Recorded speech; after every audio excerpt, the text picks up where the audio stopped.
Estás en Exposiciones de la Iglesia Cristiana Reformada de Tepic. Bienvenidos. Hermanos, estos domingos nosotros hemos estado hablando acerca del relacionamiento con la cizaña. Es cierto, hermanos, si bien es cierto que de acuerdo a la palabra del Señor, el relacionamiento con el mundo es inevitable y el principio fundamental de ese encuentro con la cizaña es este. Este es el principio que nosotros debemos tener siempre presentes en nuestra mente, en nuestro corazón, en nuestra conducta ante esa coexistencia con la cizaña. Un corazón apartado. ¿Un qué? Un corazón apartado. Todos debemos tener un corazón apartado a la hora de exponernos con los compañeros de la escuela o la universidad, del trabajo, etc. Entonces, ese es el principio fundamental para relacionarnos con la cizaña. También la misma palabra del Señor habla de la importancia del relacionamiento dentro de la iglesia. Si bien es cierto, habla de una coexistencia con la cizaña, también la palabra de Dios habla acerca del relacionamiento interno que debe haber dentro de la iglesia. Entonces, vamos a coexistir con la cizaña, vamos a coexistir con el mundo, y la confianza del creyente debe estar en la formación que vamos teniendo de la palabra. Es importante formarnos en las Escrituras porque ella nos da los parámetros y todas las herramientas para aprender a separar el corazón de todo lo que el mundo nos ofrece. Amén. Entonces, cuando nosotros nos formamos en la palabra de Dios, nuestra fe se alimenta y provoca convicción, provoca fuerza y provoca fe. ¿Cuánta gente, y tanto cristianos como no cristianos, tienen falencias de convicción, tienen falencia de fortaleza y falencia de fe? En cuanto a los hijos, a nuestros hijos, en cuanto a nuestros pequeños, nuestra seguridad, nuestra confianza radica en que Dios hace un pacto. Y ese pacto conlleva una promesa. Y ese pacto de promesa está sobre nuestros hijos. Y una de esas promesas está en Proverbios capítulo 22, verso 6. No lo lean, es un texto conocido. Dice, instruye al niño en su camino y cuando sea viejo no se apartará de él. Instruye. Ahora, aquí hay una instrucción doble. Tenemos que instruir a los niños. La pregunta es, ¿estamos instruyendo? ¿Le dedicamos tiempo a la instrucción de nuestros niños en el camino del Señor? ¿Le dedicamos espacio y tiempo a eso? ¿Somos constantes y perseverantes en la instrucción? Y la otra pregunta es, ¿sabemos cómo instruirlos? Porque nuestra experiencia no es suficiente. Por más que tengamos experiencias traumáticas en la vida, eso no va a ser suficiente para darle el consejo correcto. Porque cuando alguien tiene una mala experiencia de vida, saca sus propias conclusiones. Y esa conclusión lo traspasa a los hijos y decirle, lo que pasa es que a mí me pasó esto, por eso te advierto. El consejo por lo general es, yo no quiero que te pase a ti lo que me pasó a mí. Pero ese consejo ya está viciado porque no es puro. Está viciado porque ya tiene una mala experiencia. Otros en la misma área no han tenido una mala experiencia. Han tenido una experiencia contraria a una mala experiencia. Así que el consejo sabio, el consejo puro, el consejo correcto, solamente viene de la instrucción de la palabra de Dios. Ahí vamos a encontrar el consejo justo, el consejo sabio y el consejo puro. Instruye al niño en su camino. No instruye al niño en mi camino. Instruye al niño en su camino. Y cuando sea viejo, no se apartará de él. Si los cristianos de hoy asumieran ese compromiso, ¿cuántos días los niños van a la escuela? ¿Una vez por semana? ¿2 veces por semana? toda la semana y ustedes quisieran que hasta los domingos, ¿verdad? De eso, ¿cuánto instruimos a nuestros hijos? ¿Una vez por semana? ¿Una vez por mes? ¿Semestralmente? ¿Trimestralmente? ¿Cuánto de nosotros ocupamos tiempo para sentar a nuestros hijos y decir, mira hijo, esto es lo que hemos aprendido de la palabra de Dios, esto es lo que te va a ayudar a sostenerte en todo lo que se viene adelante en tu vida? Entonces la pregunta es, ¿estamos instruyendo correctamente a nuestras vidas y a nuestros hijos? No confiamos en nuestro consejo, no confiamos en nuestra experiencia está contaminada. Confiamos en el consejo basado en las Escrituras. Si nuestra experiencia o de nuestra experiencia podemos filtrarla a través de la palabra de Dios, el consejo se vuelve bueno.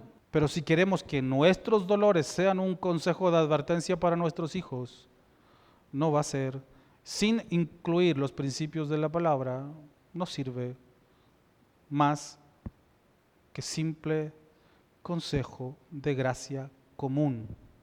Consejo de gracia común. Alcanza para el respiro, pero no para la vida eterna. El consejo de la gracia común sirve para un respiro, pero no para la vida eterna. Esto es lo que hemos aprendido en cuanto a la coexistencia con el mundo. Y la razón principal, o la razón que debiera ser la principal por el cual Dios nos permite estar con la cizaña, hermanos, es la oportunidad de predicar el Evangelio. Ese debe ser el foco, de tener oportunidades para predicar el Evangelio, como lo enseña el principio de Mateo 10 que ya hemos visto. Ese es el filtro para poder relacionarnos también con el mundo, Mateo 10. Entonces la Biblia, hermanos, es clara en la coexistencia del cristiano con el cosmos o con el mundo.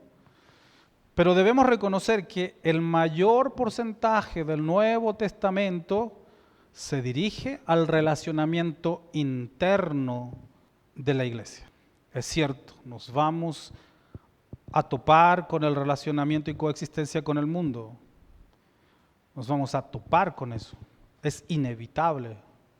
Pero la Biblia también advierte y ocupa mayor porcentaje en el relacionamiento interno de la iglesia. Y existen varios episodios en la palabra de Dios, hermanos, que se dirigen de manera explícita a solucionar problemas que hubo en la iglesia del Nuevo Testamento.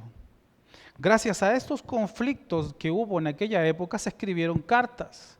Y gracias a esas cartas hoy tenemos un exquisito material que nos provee de información y principios, fundamentos inspirados por Dios para mantenernos como una iglesia que se relacione internamente. Entonces, ante esto yo pregunto, ¿es cierto que la Biblia dice algo explícito sobre el relacionamiento interno de la iglesia?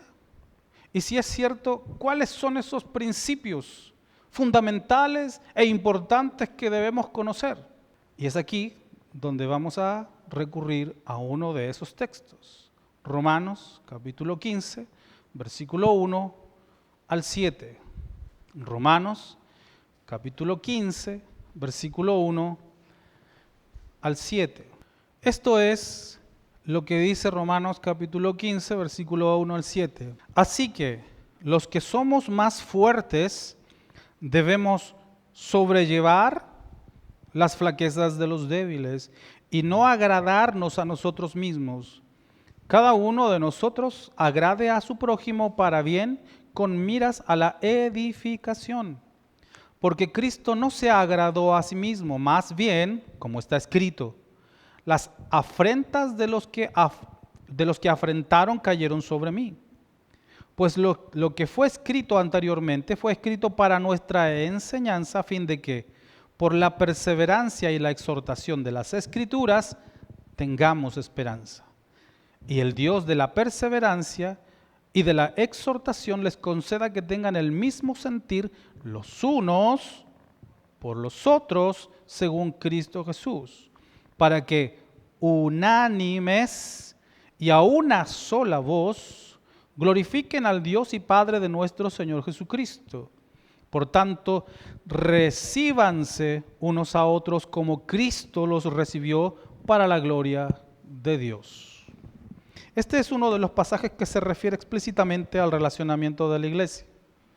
Aunque este pasaje lo vamos a estudiar en los días jueves en su tiempo, con más detención y detalle, hoy vamos a observar algunos fundamentos importantes como el alcance de la parábola del trigo y la cizaña que hemos estado estudiando.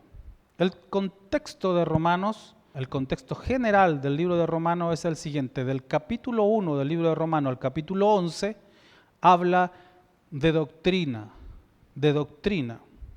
Y del capítulo 12 al capítulo 15 vamos a encontrar la práctica de esa doctrina. Y la base de esa práctica es relacionamiento. Capítulo 12 habla del relacionamiento del cristiano con Dios. Capítulo 13 del relacionamiento del cristiano con las autoridades. Y del capítulo 14 y 15 habla del relacionamiento entre la iglesia y alcances respectivos. O sea, prácticamente lo que Pablo enseña en doctrina se debe practicar a través de esta base, el relacionamiento.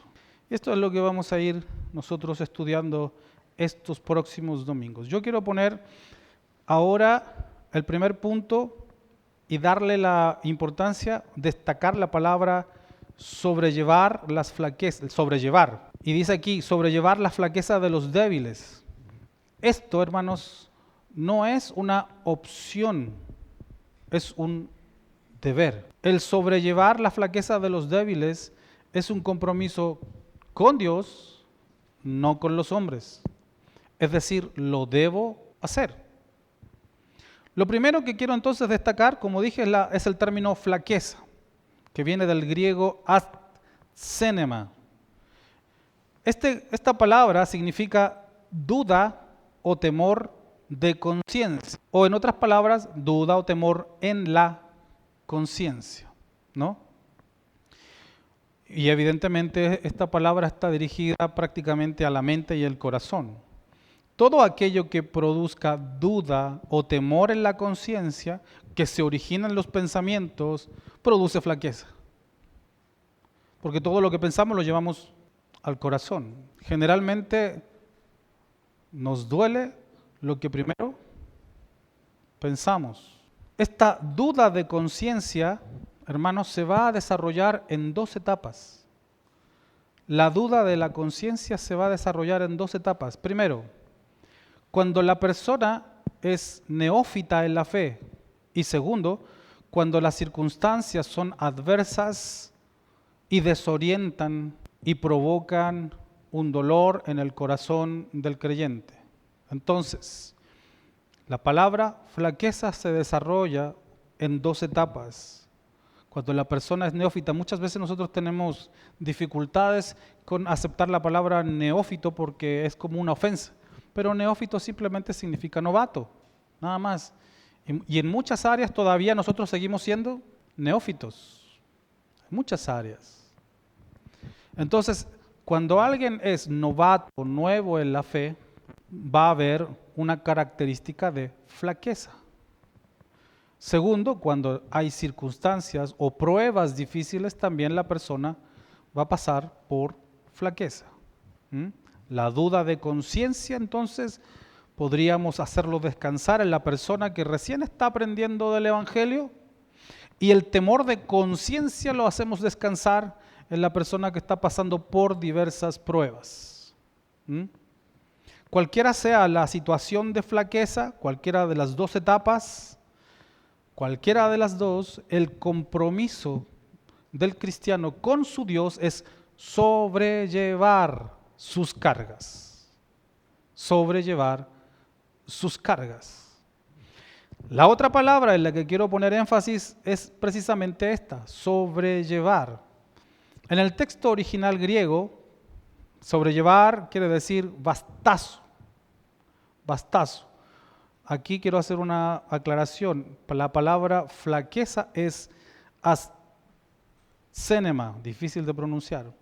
Y la palabra sobrellevar viene del original griego bastazo. Se traduce como lo siguiente. Sobrellevar se traduce como, bastazo se traduce como sustentar, cargar, llevar, sobrellevar, soportar, tomar. Y esta palabra, hermanos, en el Nuevo Testamento aparece 25 veces en el Nuevo Testamento. Hendriksen, referente a esta palabra, dice lo siguiente: sobrellevar no significa meramente tolerar, ni soportar, ni ser indulgente, ni tener paciencia. Significa poner el hombro debajo de la flaqueza y ayudar significativamente a nuestros hermanos débiles o flacos, cualquiera sea su etapa. El verbo sobrellevar entonces se refiere a levantar al otro cuando está pasando por procesos de madurez, cuando está pasando alguna dificultad. Eso es lo que enseña la Biblia. Ahora, Pablo también nos va a dar la importancia de este principio, de esta instrucción en Gálatas capítulo 6, verso 1 y 2. En Gálatas capítulo 6, versículo 1 y 2. También va a resaltar una vez más la importancia de esta instrucción en ese texto. Gálatas 6, verso 1 y 2 dice: hermanos, en caso de que alguien se encuentre enredado en alguna transgresión, ustedes que son espirituales, restauren al tal con un espíritu de mansedumbre, considerándote a ti mismo, no sea que tú también seas tentado. Sobrelleven los unos las cargas de los otros y de esta manera cumplirán la ley de Cristo. Cumplirán la ley de Cristo. Aquí agrega otro parámetro más que está dentro de las flaquezas, que está dentro de la segunda etapa. Una persona que esté pasando por pruebas, puede que esa prueba lo lleve también a flaquear en su fe. Si alguien se encuentra enredado en alguna transgresión o pecado, ¿verdad? Fijémonos lo que dice Pablo a Gálatas. Primero, que cuando alguien se encuentre en esta condición de transgresión, no saquemos nuestra lengua para criticarlo. ¿Qué es lo primero que nosotros hacemos natamente? Decimos: oh, ese hermano, ¿qué comportamiento está teniendo? Fíjense nomás. ¿No estaba predicando el domingo? ¿O hace unos domingos atrás no estaba predicando? ¿No estaba cantando? ¿No estaba dando su testimonio? Y miren en lo que ha llegado. ¿O no es hijo del pastor ese muchacho? Como hijo de pastor debiera dar el ejemplo, pero miren cómo está. Señor, manda el fuego de Elías que lo consuman. Oh, pero no es el hijo del hermano que es diácono, que es presbítero. No es el hijo del hermano que hace tal o cual cosa dentro de la iglesia y miren cómo se comporta. Ante esto Pablo dice: cuando alguien esté en transgresión, ustedes que son espirituales, restauren. No critiquen, restauren. En otras palabras dice: esfuércense, porque la palabra restaurar es esfuércense, ocupen tiempo que conlleva paciencia necesaria para restaurar, no para levantar una crítica, no para apuntar con el dedo, no para que tu hermano se sienta más acusado por la iglesia santa o espiritual, sino para restaurarlo. Nosotros a veces reconocemos que en nuestra casa ya hace falta pintarla porque lleva años sin pintarla y nosotros hacemos sí y aparece pintada, ¿o no? Restauración. De hecho, en Argentina, cuando hay que hacer un arreglo dentro o fuera de la casa, le llaman reforma. Entonces, alguien busca a un albañil o a un trabajador, necesita una reforma en casa, ¿podés venir?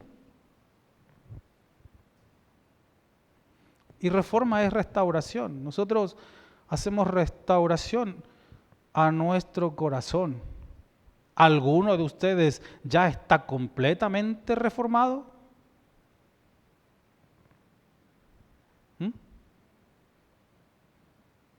¿Sabe cuánto se va a demorar Dios en reformar este corazón inclinado hacia el mal? El periodo de la santificación. ¿Y cuánto es eso? No chispeamos los dedos para que la casa amanezca pintada, ojalá fuera así. De la misma manera, no es instantánea la restauración de un hermano que está en transgresión. Es de paciencia, tiempo. Incluso nosotros que ya estamos firmes en la fe, ¿cuánto tiempo nos llevó a aprender o aceptar la doctrina que profesamos? No fue fácil para muchos, no fue instantáneo. Muchos se toparon con esta doctrina, chocaron con esta doctrina, con lo que nosotros somos como iglesia y se fueron.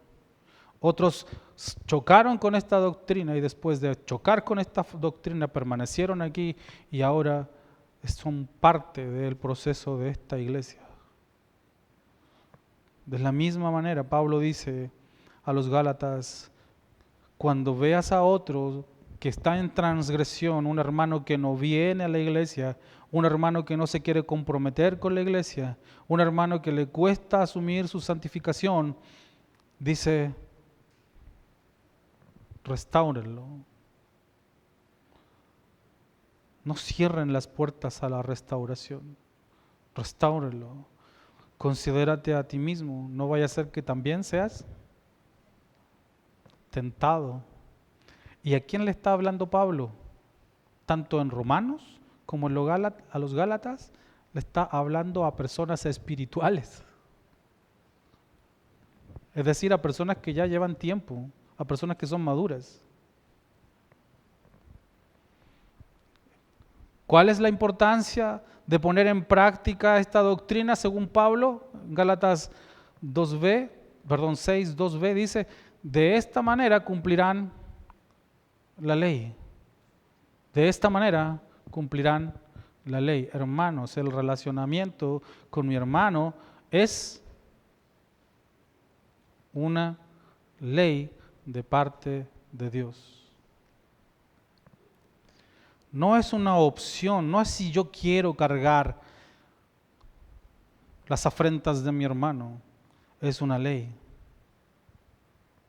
Entonces, el primer principio de estos pasajes es sobrellevar las cargas del hermano que está en flaqueza.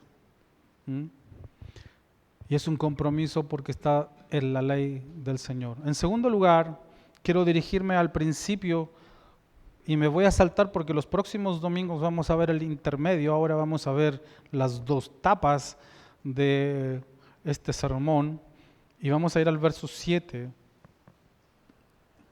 Entonces quiero dirigirme al principio del versículo 7. ¿Qué dice el versículo 7? Para que lean conmigo y confirmen, dice, por tanto, recíbanse unos a otros como Cristo los recibió para la gloria de Dios.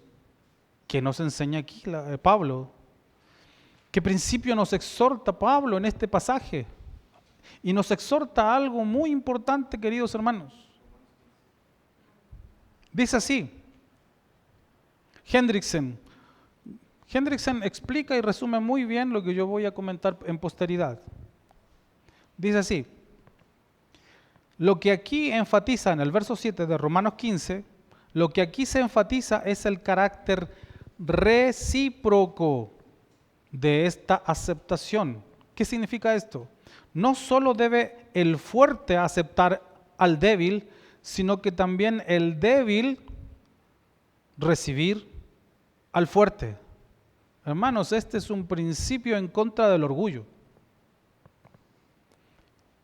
Hendrickson es muy claro y saca afuera algo que nos cuesta reconocer. Y lo que nos cuesta reconocer muchas veces es que estamos pasando por periodos de flaqueza.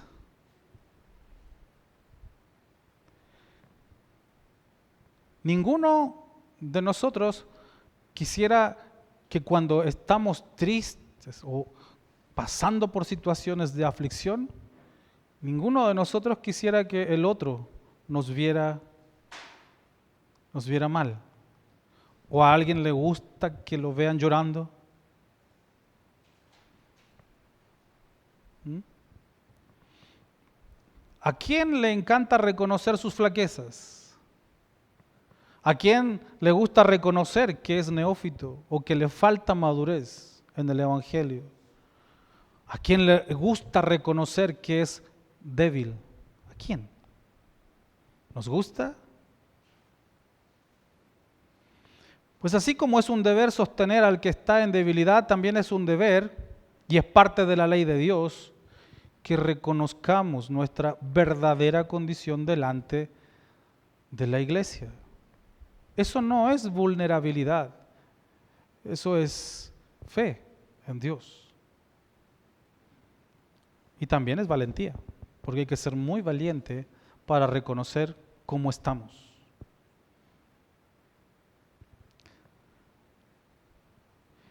Y cuando nosotros nos desprendemos del orgullo, solamente queda el agradable sustento de Dios. Y hay gente, hermanos, creyentes que viven aislados de la iglesia, pero viven sufriendo en su interior porque no pueden compartir todo lo que han pasado como hombre, como mujer, como adolescentes, como señoritas, como jóvenes, como matrimonio.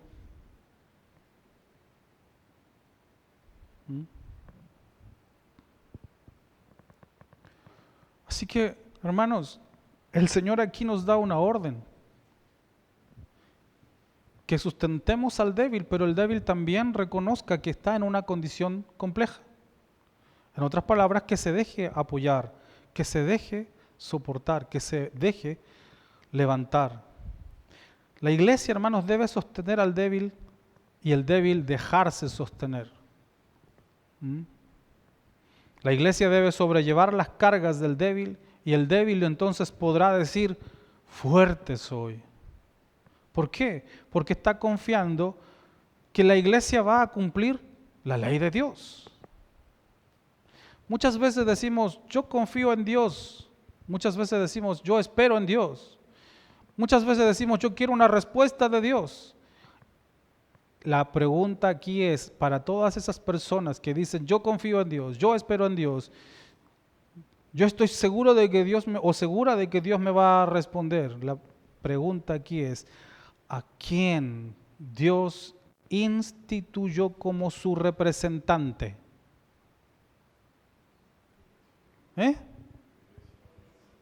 ¿Y quién es la iglesia?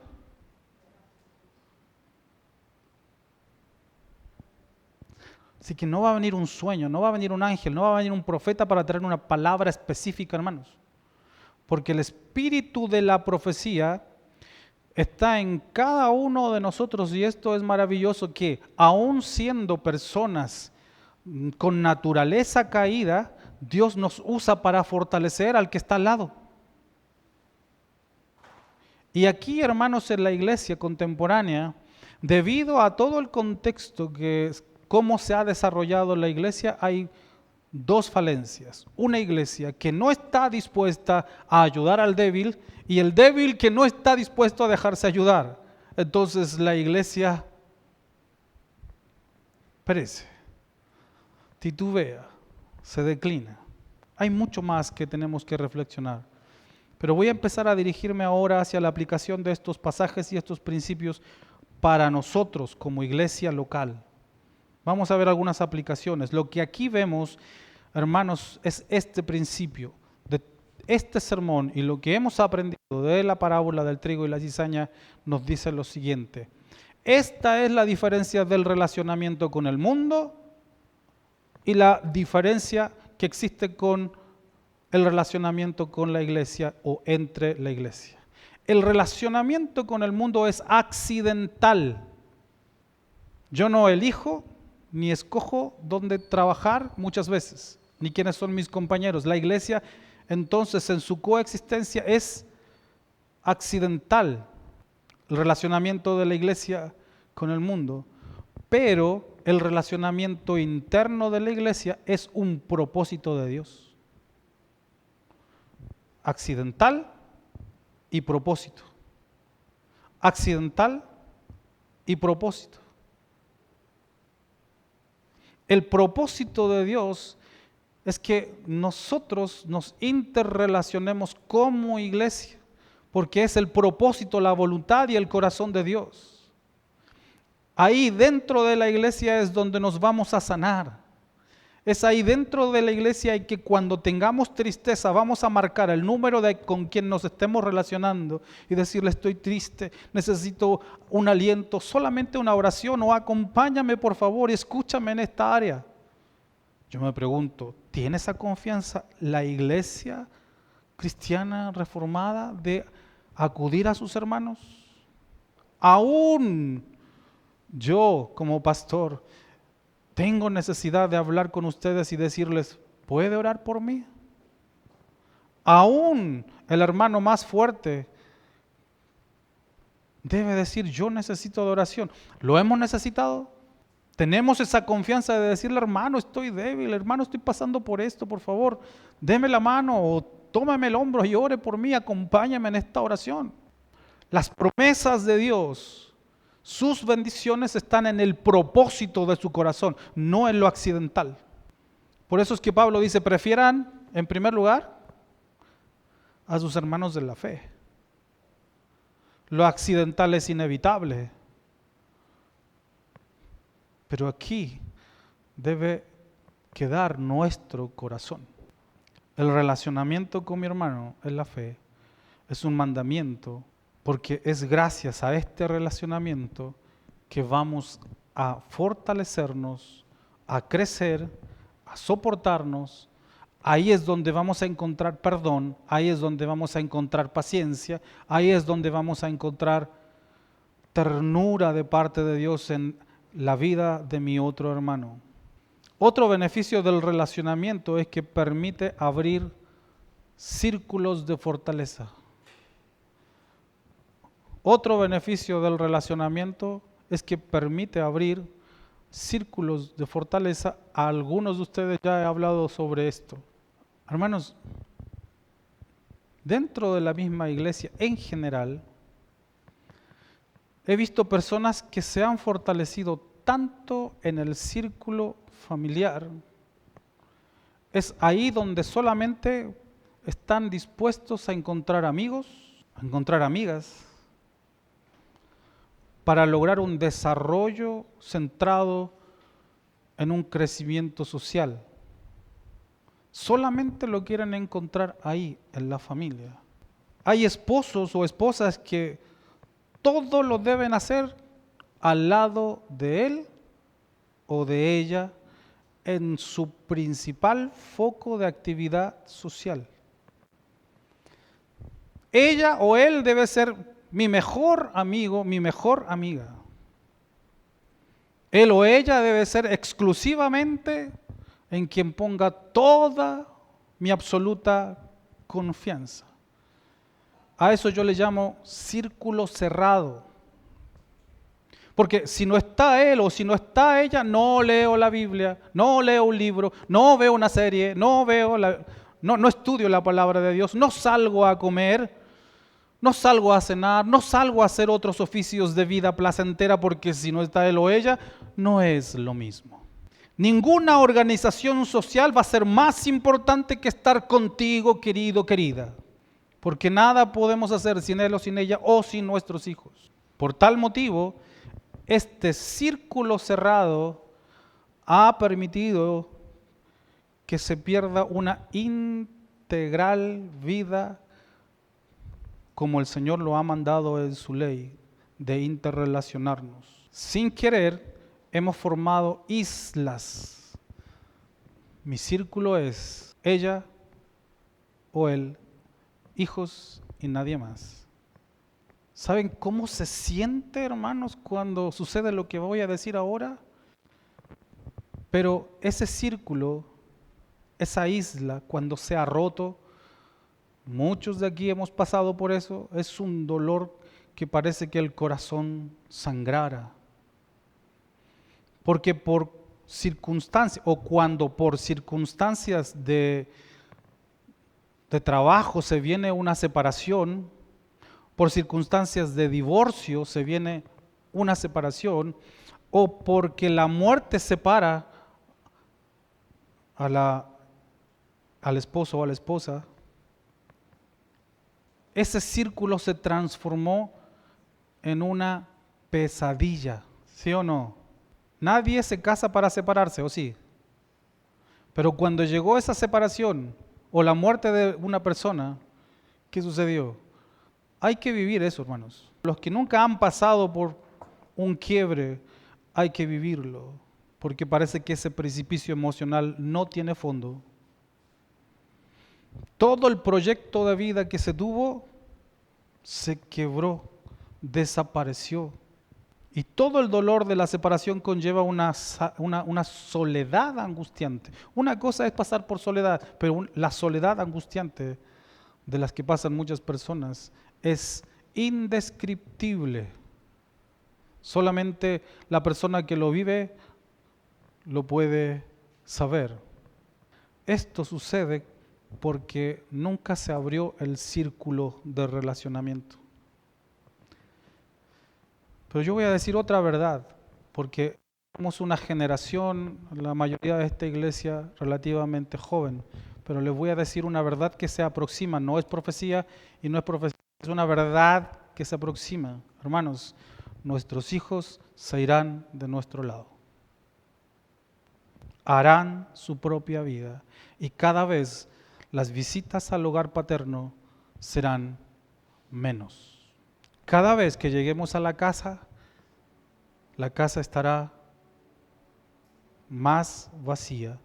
Y mientras más pase el tiempo, queridos hermanos, uno de nosotros, él o ella, partirá en los brazos del Señor. Y quien nos va a sostener socialmente, espiritualmente, va a ser la apertura de nuestro círculo. No el círculo formal, porque el círculo formal lo tenemos todos los jueves aquí, ¿verdad? O cuando los domingos hacemos tacos. Es un círculo formal. Bueno, es bueno. Pero el círculo íntimo es lo que nos va a sostener en tiempos de crisis. Ni nuestra vida está asegurada porque Dios determina en su momento cuándo vamos a partir en su presencia.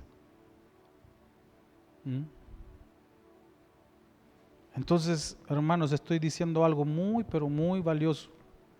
Así como usted ahorra mes a mes para su jubilación, así usted está abriendo o cerrando el círculo para cuando cada vez estemos más solos.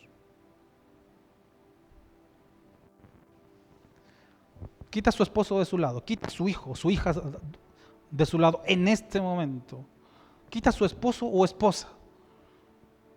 Piense ahora en este momento a quién acude. Y si no tiene a nadie, su círculo está cerrado. ¿Cómo está entonces nuestro círculo? El relacionamiento que es ley de parte de Dios. Todos vamos a llegar ancianos, hermanos. No creamos de que día a día nos hacemos más jóvenes. No es así. Cada vez nos cuesta más subir las escaleras de la segunda planta. Y como dicen los poemas, de nostalgia la vida del anciano es solitaria. Vivieron todo un mundo. Podrían contar un sinfín de historias y experiencias que le van a ayudar a otros. El anciano es una persona que ha adquirido tanta experiencia en su vida y sobre todo si es cristiana, cuánta sabiduría, cuánta riqueza, cuántas palabras bien expresadas para dar el consejo justo a una generación de jóvenes, pero que hoy nadie quiere escuchar. Es decir, toda la experiencia que hemos adquirido en esta vida, cuando llegamos a la tercera edad, a la tercera avanzada edad, hermanos, nadie nos quiere escuchar. porque ese es el principio del cosmos, del mundo.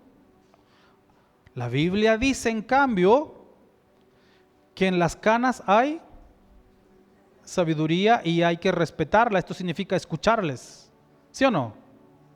Es decir, el anciano debe ser escuchado en la iglesia porque es el que tiene más experiencia en la formación de la palabra de Dios. Pero si nuestro círculo es una pequeña isla llamada esposo, esposa, hijos y nada más, ¿qué va a pasar cuando ellos no estén?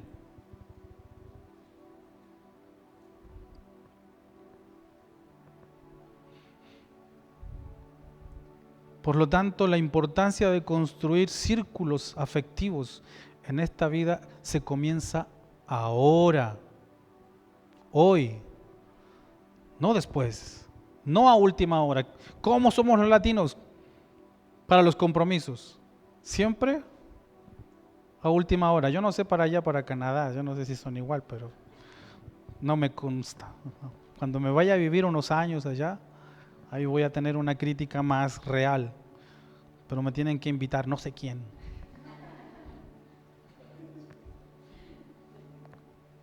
¿Cómo está nuestro círculo, hermanos?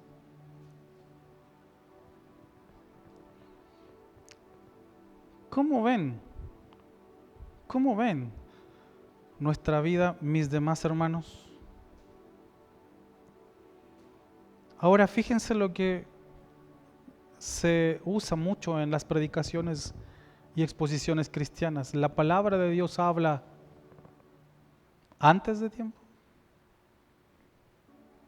durante y después de tiempo. Esta palabra es de hoy para el futuro. Así que Dios no da consejos por darlos simplemente porque quieren que les vaya bien ahora, sino también en nuestro futuro.